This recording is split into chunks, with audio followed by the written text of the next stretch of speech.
And welcome back to another episode of the Consistency Engine podcast. I'm your host, Dane Patton. With me, as always, Chase Collier. How you doing today, Chase? Doing great. Just another day of making moves. Awesome. Yes. So another episode, and the thought of the day, the thing that we're coming together to talk about, and I think it's an important one to talk about, is the what do we say, the law of averages, or you are the sum of the 5 people you spend the most time with. Yes. And it doesn't necessarily have to be with people that you see in person all the time. It could be the 5 people that are impacting your life, that you're listening to the most. Maybe it's the books that you're reading. Maybe it's a podcast that you're listening to. What do you spend the most time doing in your life? It could be an online group of friends if you're part of some online community, and those are the people you communicate with the most. Like you said, they don't have to be in person, but if you're texting, calling, video chat in person with those people, they probably have the most influence on the decisions you're making. And whether you realize it or not, it's a subconscious thing, because as humans, we want to adapt and be like the people that we're surrounded with. And whether you're trying to stay constant, whether you're trying to grow, and a lot of the time, people are in a negative situation and they don't see it. And that's one of the reasons that we wanted to talk about it today. Yeah, exactly, because a lot of it comes down to we talk about the vision of your life, and then what your daily mood is, and who you're spending time around matters. What are you listening to? Are you on this path of trying to become more personally developed, have some sort of a transformation in your life, but you're hanging around with the same people that you always hung out with, and they're talking about the good old days, and they're talking about all these things in your past that you used to do, and it's keeping you in a certain place. Instead, get around people that are talking about ideas, and they're talking about their vision, they're talking about their goals, and the things that they're doing to progress. And in my story and in my experience, that's been so powerful. Going to events, and we've talked about the experiences and stuff like that before, but getting around people that are like-minded and trying to grow and develop, and listening to what those people talk about. What's at the cigar bar. Yes, something in the water series. Yeah, but that's great. But then I'm just talking about the quote that he has in the room is sit at the table with winners. Because the conversations are different. Exactly. And hashtag relationships matter. Yeah. And when I went back there and I sat there for the first time and I read that, and I was like, it is so true. And I pulled from that, and just like, you become aware of different things, and it's like, yeah, I'm sitting around with people that are doing things in life, are focused and living with intention, and it's so much different than what I would say the majority of people probably are. With the mindset piece kind of being the forefront of it is kind of where I would say I started paying attention to it a little bit more, because as you get into more rooms and around different people, yes, you want to be around fit people, you want to be around wealthy people, you want to be around happy people. But one of the biggest things that I took away in the beginning is, if you are trying to just start out and start building that positive mindset, start shifting all the negative thoughts in your heads to opportunities or positive thoughts, and the people around you have all of the negative things to say. They come home, they text you, they call you, and all they do is complain. They don't have solutions. They don't know what to do. They just want to vent, complain, and not move forward. And as soon as you can start aligning with people that come up with solutions, they support you, they celebrate you, they want you to win, just that mindset shift alone from being around those people is almost more than any of the other pieces of it. Oh, yeah. It's worth the price of admission. Yes. And, that also kind of brings me to a point of, finding a good mentor or finding a coach when I started down this path, I hired a health coach to start. And, at that time, I had never had a coach, besides maybe when I was in high school and I was playing sports. That was my introduction to having coaches in my life. And I never thought about having a coach when I was an adult. That just never, I wasn't really a business owner or anything like that. So I never thought about that. And then once I decided I wanted to do better with my health, I was like, well, I'm going to hire this health coach. And that was my introduction. And he helped me so much. He helped, teach me, guide me. He would hold my hand. He would push me. He would do all these things. And most of the time I knew the answer. He just helped me figure out, how to be thinking to find that answer. And how important those are in professional and personal development is finding the right coach. And for me, it was finding somebody that, he had done what I wanted to do, and how important it is to find somebody that has done the work and now they're guiding and helping other people. When you seek these coaches and mentors out, what Dane said needs to be true. And that comes from a point of, one, if they haven't done it themselves, how are they going to help you do it? And the other piece of it is having coaches and mentors just create acceleration for the fact that most of these people that you're hiring or working with, and a mentor could be somebody that you're working under or partnering with as well, but they have made the mistakes. They've been through the fire. They've spent a lot of money learning the lessons that they're teaching you. And some people are like, oh, coaches, mentors, they're expensive. And you're paying for their years of screw ups and mistakes and trying to figure out how to do it. And the nice thing is they tell you what works. They also tell you what doesn't work and what not to do. So you don't have to go through the pain and the time that it takes to have those mistakes. Yeah. There's certain lessons that I think people have to learn that they have to go through themselves. Grind your teeth. Yeah, there's certain things you there, but that coach, that mentor is somebody there to help give you some guidance and say, this is how it worked out for me in my experience, and this is what I'm telling you. And we can be stubborn, and we can say, well, I think I'm going to try to go down this path, and I can get a different result, but most of the time, business is business. Everybody thinks that their business is different, but usually it's not the case.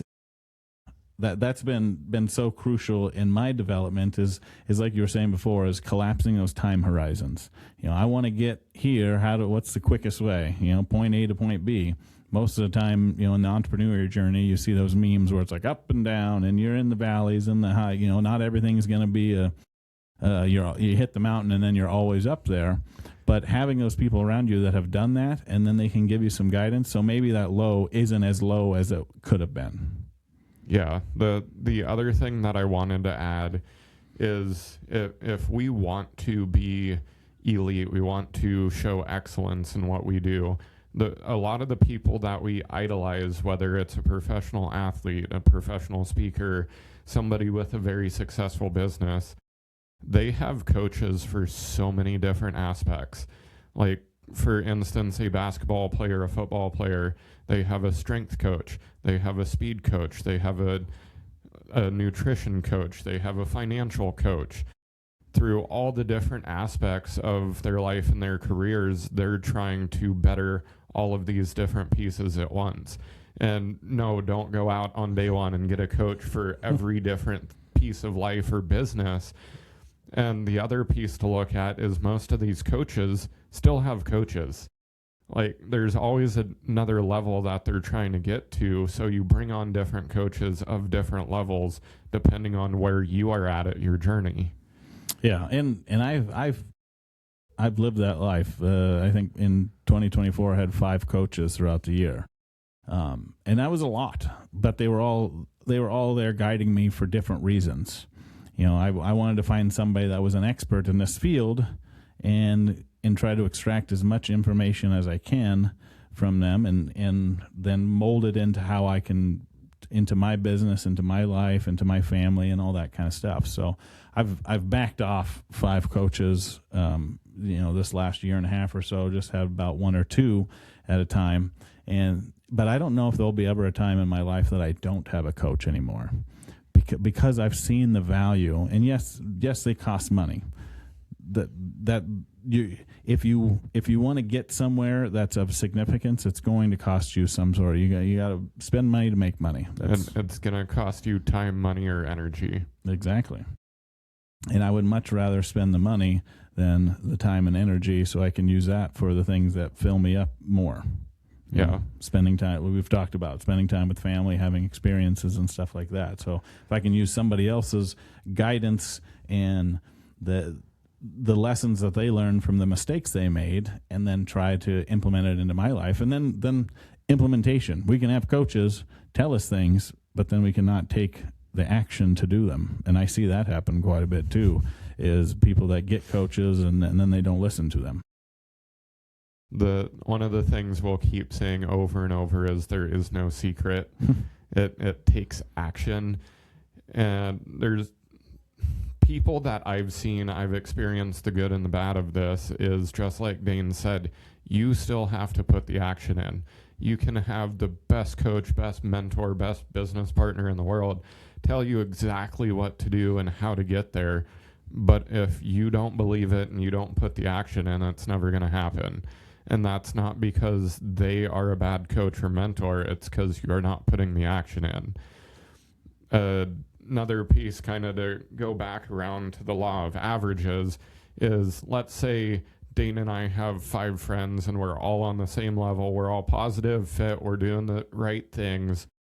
But if we're all on the same level, we're the same as everybody, which is not a bad thing. It's not bad to be in a good group of guys, or guys and gals. But a business coach, if you think about the statistic side of it, and this is me nerding out, is if you have a group of people, let's just say they're level 5, and you bring in a coach or a mentor who's level 10, that's somebody who's pulling you up. And whether you want to share that information and guidance you're paying for with your friends and people around you, totally up to you. I love doing that because I want to bring up my group along with myself. Because when you find that solid group of people around you, we want to all win together. We might have different businesses, different points in life, but I want to bring all of my friends up with me so we can all celebrate together at the same time, travel together, whatever that freedom looks like to you. Yeah, having that group of people around you, and then having people ahead of you, but then also having some people below you too. Yes. So you can pull them up, just like you were talking about, and then have somebody helping you come up at the same time. And I think that's one thing that we're been very focused on doing the last few years, is we've been able to get ourselves into some rooms where there's higher level people than us, and we're learning from them, and they're pulling us up with them, and we're trying to do the same thing. I've invested lots of capital into my personal development, and if I just never shared it, then I have a responsibility to, if I'm going to develop, who can I develop behind me? It's like writing an entire book series and no one ever sees it. Like you have so much information and knowledge that if you don't pass it on, it's kind of wasted. Yes, you made a great life out of it, but you didn't leave legacy behind by teaching it. One of the quotes that I always say along with the law of averages is the rule of thirds, which you're hinting at, is a third of the people around you should be the next level up or tiers above you. A third of them should be on your level, and a third a level or 2 below you. Because just like Dane said, you want to learn from the tier above you, and you want to give that information to the tier below you. And I think it's our responsibility as business owners and humans to help pull up and help as many people as we can and that want the guidance. Yeah, I mean, that's what this human experience is about, is winning, progressing, and then helping others. Like that's exactly what I try to do and what we try to do, And one of the reasons we're doing this is to share this information with other people. This is all information that we've come in contact with somebody else that shared it with us. And how do we share this with somebody else is we get into rooms with other people and we share these ideas. It's not new information, but it might be new information to somebody that hasn't heard it before, hasn't picked up the book and read it, or listened to the podcast, or any of that stuff. So if we can help accelerate and collapse your timeline to make you move faster, take action, put the work in, that's what we want to do. And if you haven't hired a coach, gotten a mentor, put yourself out there to find those people, don't be scared. Just go do it. If you're new to networking, new to building relationships, go find stuff that is local to you, and don't be afraid to talk to people. If someone looks successful, that one of my past experiences and to me today is every room that I was in my corporate life that I got the opportunity to travel or be in the room with management and owners, I would go up to the owner and introduce myself and talk to them, where a lot of people get so scared of that. They're scared that they're not going to talk to them, that they're going to think they're a peon because they're an employee or something of that nature. But the worst they can do is say no. And if you can go meet some of these people and even get 5 minutes of their time, or ask them to go grab a coffee and you pay for their coffee in return for their time, do it. Because those conversations will help accelerate you and they'll lead you in the right direction. Yeah, I also want to kind of talk about, finding these mentors, whether that you're paying for them or not. But like I've brought up before, when I first kind of got into some rooms, and I didn't necessarily have the money to be paying for coaches yet. It was a lot of these guys put out so much free content. Following them on social media and interacting with them on social media, listening to their podcasts, reading, buying their books and reading their books, and trying to implement the things that they wrote about. One of my favorite books is Buy Back Your Time by Dan Martell. I think I probably read it over 20 times already in the few years that I've had it. And it just has so much information. When I'm reading it, I'm like, man, I want to do this. Like, I want to implement it. And I'm still trying to implement. I haven't implemented all of his teachings or ideas out of that book, but he's been such a huge impact in my life. I've never personally met him yet. We haven't personally talked. I've seen him speak, and I was in the front row. He is a great speaker. Yeah, but he has great information. He puts out so much content out there, and he's one of those people that I feel like is part of my circle, just because I'm watching so much of his stuff and I'm reading his book regularly, and that can be a mentor for you. Like, you find somebody that is successful in some area, start consuming as much of that, and then start to try to put it into action. And then you can start to, there's so many coaches out there. Yes. So many people say that they're coaches out there. A big thing for me is, okay, well, where are the receipts? What have you done? What have you built? What's your resume look like? Yeah, exactly. And don't just because someone says they're a coach, don't just take that for what it's worth. Like, go and do a little research on this person. Google them. Watch their social media. Do something. Have they written the book on it? How are they sharing their story? Go and research that person before you say, I'm going to hire them as a coach, and then you can see what they bring to the table. And then if it's good, solid information, then great, go ahead and hire them. But be very selective, I would say, when you're hiring coaches, because there's so many people in the coach, and we know this because we see it all the time. We see people in the community that are these gurus and the coaches, and they want to make a quick buck off of people that are struggling or in a hard place, and they see dollar signs there instead of actually there to help. Some of the best coaches that I've found are people that have a successful business, or they've exited a business, or they have some sort of other income stream outside of coaching. And I say that to say the people that are living off of their coaching income cannot afford to lose their clients. And they will hold on to them. They'll try and keep them. They won't let them leave because they're producing their lifestyle from their coaching program instead of having successful businesses and have done the stuff that they're talking about. A good litmus test is asking these coaches for references. There's nothing wrong with being like, hey, do you have 5 past clients or current clients that I can talk to? If they say no, probably a red flag. Yeah. But do your due diligence on people. Another thing that I did in the beginning is when you find these people, you like them, they do good work, they have the integrity, ask them if there's anything you can do for them. Because as these coaches grow and get bigger in success in business, their limiting factor is time. They have money. Some of them have the energy, but time is the hardest thing for them. And if you have time to be able to help them, they might give you some coaching for free and trade for your time or work. And that's truly something I did in the beginning is, how can I help you? Let's work together. I'm going to do everything I can for you. I want knowledge in return. Yeah, I just think that's a good rule to live by, especially as a business owner or somebody that's trying to personally develop, is finding those people that you want to connect with and then trying to bring some sort of value to them. You know, those people will always remember that. If it's just somebody calling and say, hey, I want to pick your brain for 10 minutes.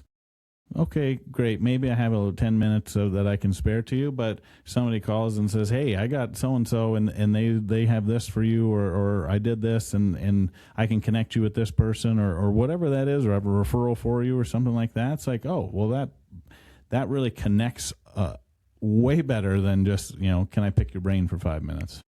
When walking into a room full of people, there's 2 scenarios I see. There's one scenario of everyone has their business card out to get referrals and transactional relationship from everybody. The other room, which is the one I love, is when no one hands out business cards and they say, what can I do to help you? And when you have a room of people that truly want to help you, everyone's going to succeed in that room. Yeah. Yeah, and we can, and we might talk about, we'll probably have a conversation about networking at a later date, because we could definitely get into that and how powerful it is, but how many times you see the negative side of it, and it gets talked about a lot. And that, we bring it up in this too, because, networking in business, it happens a lot, and those are the people that you spend time around. But I've seen plenty of times where there's people that say that they're networking in business, but they're not growing their business. And it's just more of a social hour. Are you progressing, or are you remaining constant, or moving backwards? Because just spending time to talk to people doesn't benefit others unless it is knowledge for one party. But someone asked me earlier today, it was my anniversary yesterday, which I spent time with her at networking events. So that was fun. But someone else is like, do you have time for friends or social life? And my response is, my social life is with successful business owners that I see often. Yeah. Because that's the law of averages in the sphere that I've created. Yeah, I mean, your relationships are based around what fills your cup up. And hanging out with successful people or driven individuals that are like-minded, that's what you want to do. That's what you want to spend your time doing. And lots of time when we hang out, our conversations are not necessarily about what the sports team did. I know we talked about that before, but it's like we're talking about our goals, we're talking about our vision, we're talking about our businesses, or we're talking about our family experiences, all that kind of stuff. And it's all about adding value. And when it comes to the law of averages, coaches, mentors, it needs to be value first. And if you can lead with that, you will make a difference in all of the rooms that you go in, whether you're a beginner or professional in your career. So what's some takeaways that I think somebody, that's on this progressive journey to get better in their personal life, their business life, that they could take away, maybe do an audit of the people that you spend the most time with, and really kind of take a bird's eye view of where am I spending my time at, who am I spending my time with. One thing, when I practice gratitude with the G code every single day in my G code, it says, who did I spend time with? I've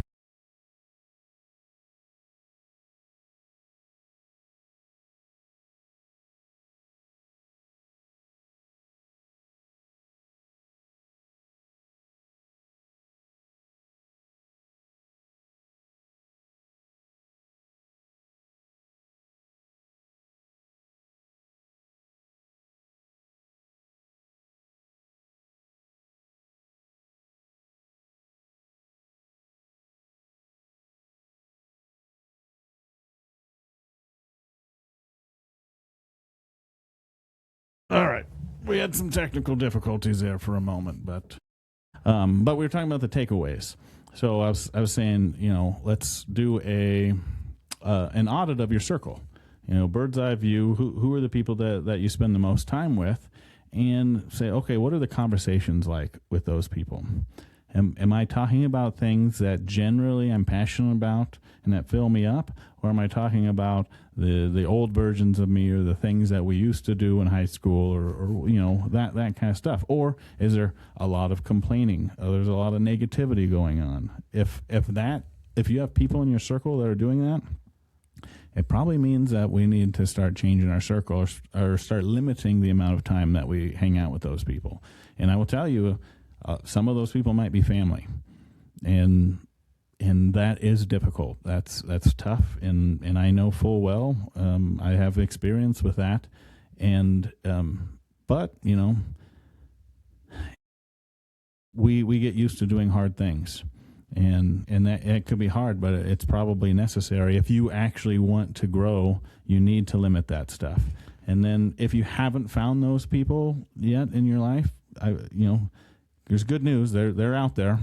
You can find them. You start showing up into different rooms. It might be uncomfortable at first, and just like you were talking about, you started going into networking, and yeah, you might come into a networking group and it might feel like it's a transactional group. Well, there's other ones out there.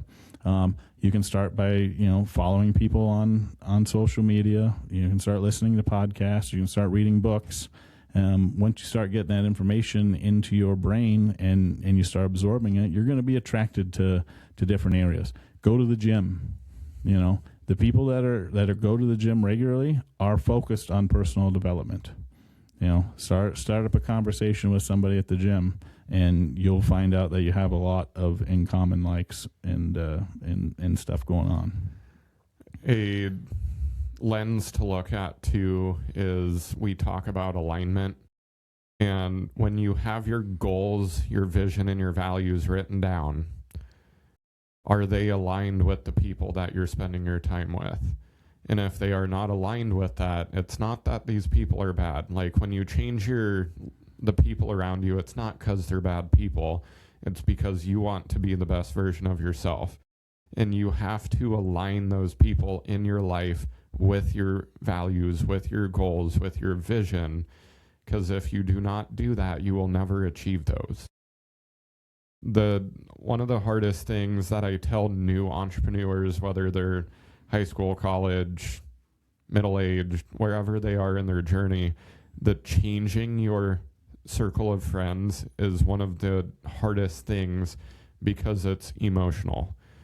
Yes, it is logic that you should find new friends and be upgrading your life, but it's one of the most emotional pieces of it. Like Dane said, when it is close friends, close family.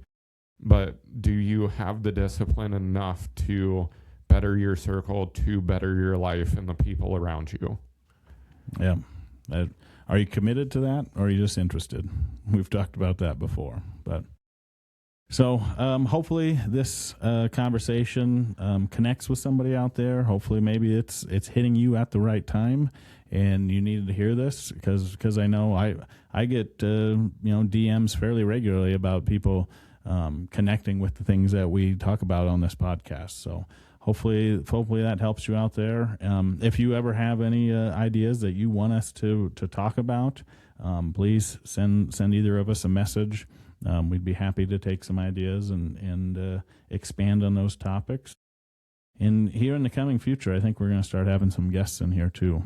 We're going to start interviewing. I want to talk to people that have went through some professional or personal transformations and grown some businesses or grown in their lives, maybe weight loss, whatever that could be. So I want to hear some more stories and celebrate some more people.